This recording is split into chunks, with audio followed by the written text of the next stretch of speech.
Let's go. Assalamualaikum warahmatullahi wabarakatuh. Shalom, Om Swastiastu, Namo Buddhaya, Salam Kebajikan. Kami dari kelompok 5 akan mempresentasikan hasil diskusi kami tentang Tetras Politika guna memenuhi tugas ETS mata kuliah Hukum Tata Negara. Dengan saya sendiri, Sri Lestari, dengan NIM 13123000035, bersama rekan saya, Dengan saya, Siska Nurhanifah, NIM 13123045. Dengan saya Farhana Intan, NIM 13123050. Dengan saya Rifael Misael Nainggolan dengan NIM 13123000029. Dengan saya Zalansky dengan NIM 131230023. Dengan saya Rahmat Suryanto dengan NIM 13123000027. baik. Untuk yang pertama, apa itu Tetras Politika? Tetras Politika adalah teori di mana adanya cabang kekuatan baru yang diperuntukkan untuk mengawasi atau memonitor lembaga eksekutif, legislatif, dan yudisial, yang biasanya dikenal yaitu trias politika. Trias politika merupakan konsep pembagian kekuasaan pemerintah dalam suatu negara menjadi bercabang-cabang. Masing-masing cabang mempunyai kekuasaan dan tanggung jawab yang terpisah dan independen. Sehingga kekuasaan satu cabang tidak bertentangan dengan cabang-cabang kekuasaan lainnya. Maksud dibalik sistem kekuasaan yang dipisahkan adalah untuk mencegah pemusatan kekuasaan dengan menyediakan checks and balance. Selanjutnya bisa dilanjutkan dengan rekan saya. Alasan diberlakukannya Tetras Politika.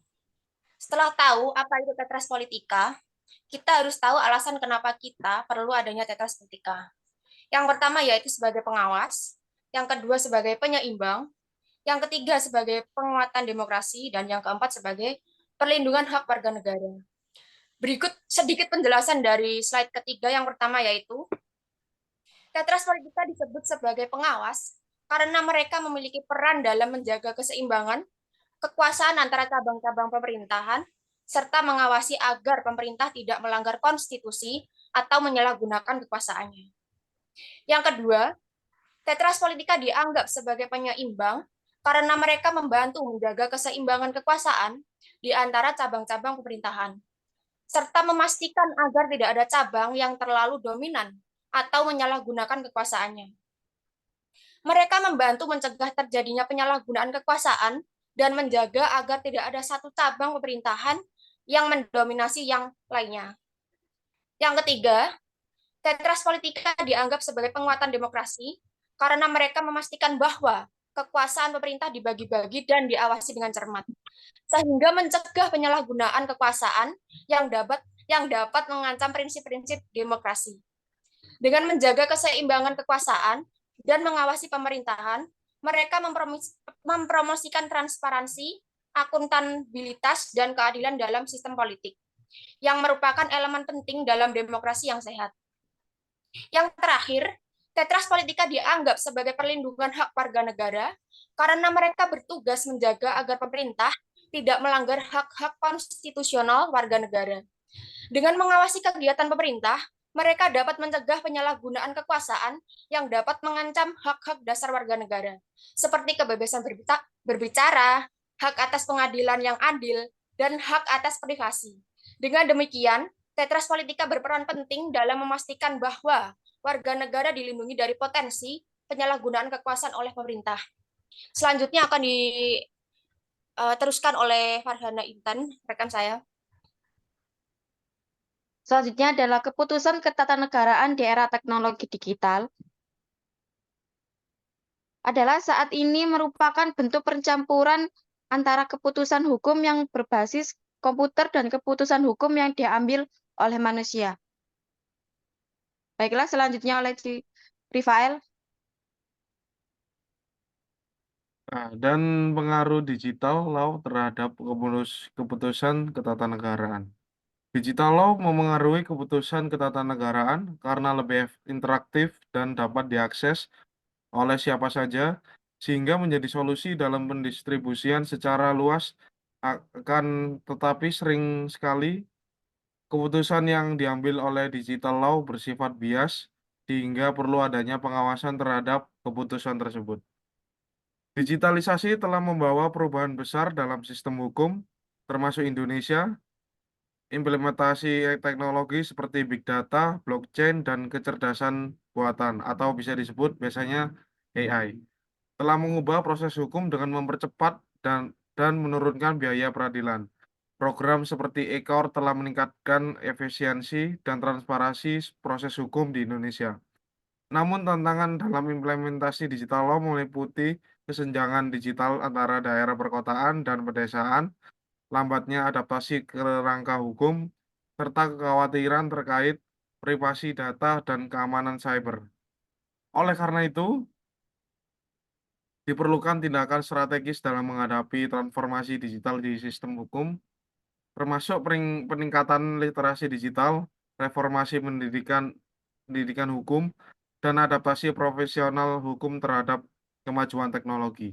Transformasi pendidikan hukum melalui digitalisasi membuka peluang untuk pendidikan yang lebih inklusif dan global, serta mempersiapkan profesional hukum menghadapi lingkungan kerja yang semakin digitalisasi. Itu tersebut penjelasan dari saya, akan dilanjutkan.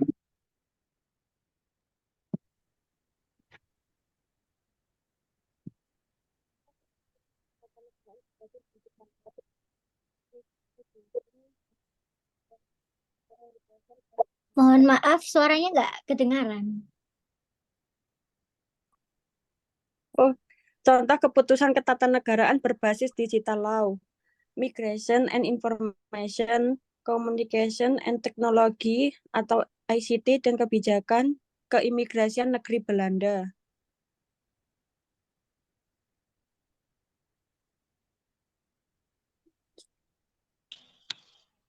Selanjutnya akan saya lanjutkan. Sebagai kesimpulan kelompok, kami berpendapat setelah menganalisa kelompok kami berkesimpulan bahwa tetras politika dalam ketatanegaraan di era teknologi digital sangat diperlukan di Indonesia karena dianggap sejalan dengan nilai-nilai Pancasila sebagai ideologi negara Indonesia. Memperkokoh sistem ketatanegaraan, mendukung penguatan demokrasi, dan sebagai penyeimbang cabang kekuasaan lainnya, demi terwujudnya negara yang kokoh dan adil.